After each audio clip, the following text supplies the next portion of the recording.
Good morning, second grade. It's so good to see you today. I hope you remember what we said yesterday and you've got your spirit shirt on. Remember, I would love to see a picture from Mom and Dad of you in that spirit shirt today as you're doing your work. I've already gotten a couple this morning. Hopefully I'll get the rest of them. Now, I wanted to mention a couple things you're doing today. In arithmetic, remember you are going to be reviewing rounding, estimating, Roman numerals. Quick hint on the Roman numerals. Remember, the letter I equals 1, V equals 5, X equals 10, and L equals 50. That should help you out if you get stuck on those. Now, let's move on to phonics and language. We're talking about something brand new, adverbs today. Now, adverbs, it's very simple. If you can find your verb, then you can find your adverb, because the verb is the action word in the sentence, and if you find your action word, then look for, most of the time it's going to be right after it, and you will find your adverb. It's going to answer the question, how. So for instance, how the verb is done. So for instance, take a look over here at this sentence.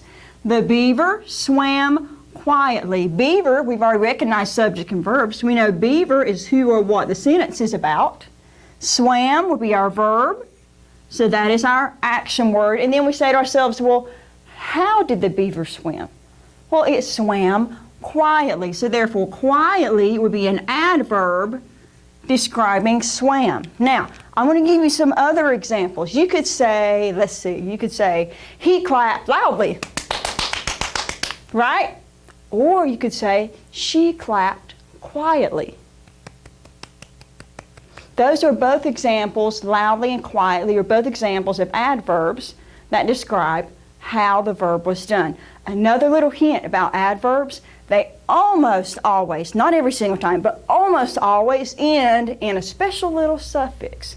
You ready for the hint? You know I love to give you hints to help things stick better. ly. If you see the suffix ly, check and see if it answers how the verb is done. If it does, then you're all set and you've got your adverb.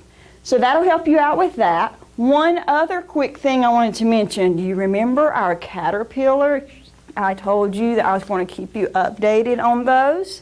Well, here they are. If there is some way we can zoom in on that, if we can't, that's no big deal. I can get pictures later on and get them. I'll try to tilt it to the side just a little bit there.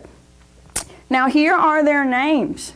We have Katie, Beauty, George, Jackson, and then the last one is a very interesting story. See, there's 5, like I've told you, there's 5. Well, for the last couple of days, 4 of them have been crawling up to the top for that next stage of the metamorphosis, if you will. They form that chrysalis like we've been talking about in our health class and science, things like that.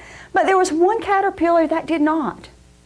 He stayed on the bottom of this container, and he's been very still for about 2 days. So to be honest, I thought he had died. So therefore I was like, wah, wah. Well, okay, 4 made it anyway. But then as I was getting ready to do this video this morning, I looked on the side of my desk. Lo and behold, the last one is climbing up the side. So do you know what his name is?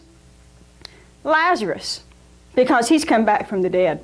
So therefore, we have Lazarus the caterpillar. Yes, yes. So, that being said, hopefully that gave you a little giggle for the day. I hope you have a good time getting your work done. Know that I'm always here for you if you need me, and have a wonderful day.